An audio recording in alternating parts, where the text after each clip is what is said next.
जय हिंद दोस्तों, alpha defence career academy के पॉडकास्ट जीके विद जौहर में आपका स्वागत करता हूं। मैं आपका दोस्त मोहम्मद जौहर। आज हम बात कर रहे हैं G20 के बारे में। हम देंगे उसका आपको एक संक्षिप्त परिचय जो आपको हर प्रतियोगिता परीक्षा में काम आएगा। तो चलिए शुरू करते हैं बिना किसी देरी के।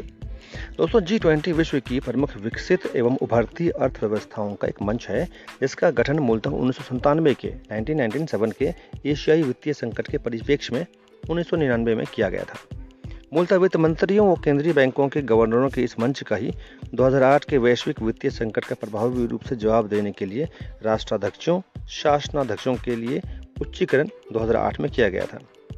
2008 से पूर्व इस समूह के सदस्य देशों के वित्त मंत्रियों और केंद्रीय बैंकों के गवर्नरों की वार्षिक बैठकें होती रही थीं और G20 की शिखर बैठकों का सिलसिला 2008 के वैश्विक आर्थिक संकट के बीच शुरू हुआ था। ऐसा पहला सम्मेलन नवंबर 2008 में वाशिंगटन यानी कि अमेरिका में और दूसरा अप्रैल 2009 में लंदन ब्रिटेन में संपन्न हुआ था। 2010 तक G20 शिखर सम्मेलन का आयोजन वर्ष में दो बार किया गया, जिनमें वैश्विक मंदी से उबरने के तौर तरीकों और इस संकट से उपजी अन्य समस्याओं से निपटने के लिए वैश्विक रणनीति पर विचार विशेषता किया गया था। मंदी की तीव्रता पर नियंत्रण के पश्चात 2011 से यह शिखर सम्मेलन वर्ष में एक बार ही होने लगा। इसी श्रृंखला में 18वां शिखर सम्मेलन अब 9-10 सितंबर 2023 को भारत की मेजबानी में संपन्न हुआ है। नई दिल्ली में 18वें शिखर सम्मेलन में अफ्रीकी संघ को भी सदस्य बना लिए जाने से G20 की सदस्य संख्या अब 21 हो गई है। दोस्तों, अफ्रीकी संघ को सदस्य बनाए जाने के पश्चात समूह G20 में अब अर्जेंटीना, ऑस्ट्रेलिया, ब्राजील, कनाडा, चीन, France, Germany, Bharat, Indonesia, Italy, Japan, Mexico, रूस, सऊदी अरब, दक्षिण अफ्रीका, दक्षिणी कोरिया, टर्की, ब्रिटेन व अमेरिका के अतिरिक्त यूरोपीय संघ व अफ्रीकी संघ शामिल है। G20 शिखर सम्मेलन में यूरोपीय संघ का प्रतिनिधित्व यूरोपीय परिषद यानी कि EC के अध्यक्ष द्वारा किया जाता है।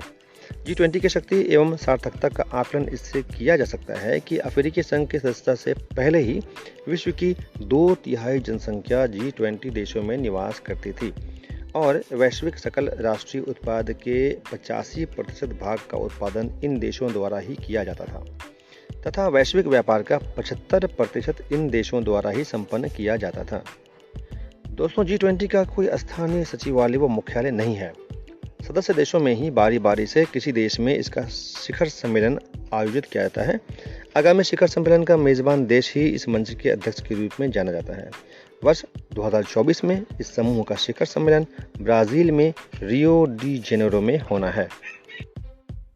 अब आपको बताते हैं कि जो शिखर सम्मेलन कब और कहाँ हुआ था। पहला हुआ था नवंबर 2008 में वाशिंगटन में अमेरिका में, दूसरा अप्रैल 2009 में लंदन ब्रिटेन में, तीसरा सितंबर 2009 में पिट्सबर्ग अमेरिका में, चौथा जून 2010 में टोरंटो कनाडा में, 5वां नवंबर 2010 सियोल दक्षिण कोरिया में, 6ठा नवंबर 2011 कॉन फ्रांस में, 7वां जून 2012 में लॉस काबोस मैक्सिको में, 8वां सितंबर 2013 में सेंट पीटर्सबर्ग रूस में, 9वां नवंबर 2014 में ब्रिस्बेन ऑस्ट्रेलिया में, 10वां नवंबर 2015 अंटालिया टर्की में और 11वां सितंबर 2016 झांगझू चीन में और 12वां 7 से 8 जुलाई 2017 को हुआ था हैम्बर्ग जर्मनी में, 13वां 30 नवंबर से 1 दिसंबर 2018 ब्यूनस आयर्स अर्जेंटीना में, 14वां हुआ था आपको जून 2019 में ओसाका जापान में, 15वां 2020 में हुआ था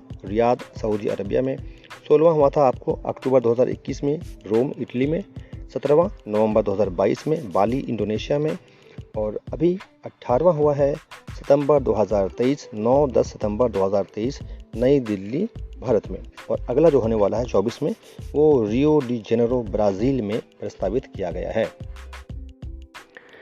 दोस्तों, G20 एक बहुत ही इम्पोर्टेंट टॉपिक है। इसके बारे में आप बार बार पढ़ के और हमारे पॉडकास्ट को सुन करके अच्छी तरह से समझ लें। इससे क्वेश्चंस आना बहुत ही संभावी है। आपके कुछ अच्छे भविष्य की हम कामना करते हैं और चाहते हैं कि आप इसी साल 2023 के अंदर ही जो एग्ज़ाम हो उसी में आप एग्ज़ाम निकाल लें और नौकरी को प्राप्त कर लें। जय हिंद, जय भारत।